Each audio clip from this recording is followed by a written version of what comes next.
পাকের শর্ত নিজাম অর্থাৎ সিস্টেম হলো আসমানি কিতাবের উপরে ঈমান, আসমানি কিতাবের শিক্ষকদেরকে গ্রহণ করা।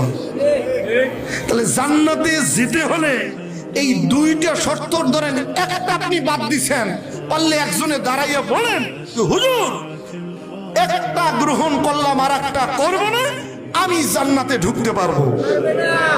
শুধু আপনাদেরকে চ্যালেঞ্জ দিলাম না, মক্কা মদিনার ইমাম সহ সারা পৃথিবীর পীর মাশায়েখ আলেম ওলামা মুফতি মুহাদ্দিস ইমাম মুয়াজ্জিন মুসল্লি এমনি মাদ্রাসায় পুরো স্কুল পড়ুয়া তাম দুনিয়ায় মাসরিক থেকে মাগরিব শিমাল থেকে জুনুব তাম দুনিয়ার মুসলমানদের সাথে চ্যালেঞ্জ।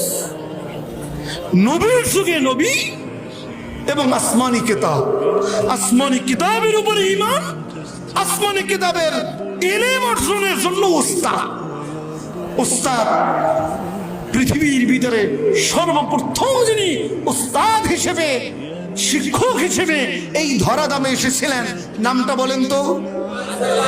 আদম সফিউল্লাহ। বলেন সবাই নাম কি? এবং নবীদের ভিতর দিয়া সবার পিছনে সবার শেষে যিনি এসেছেন তার নাম কি? আপনার নবী, আমার নবী, দু জাহানের বাদশা, রহমাতাল লিল আলামিন, প্রাণের নবী, বিশ্ব নবী মুহাম্মদুর রাসূলুল্লাহ সাল্লাল্লাহু আলাইহি ওয়াসাল্লাম।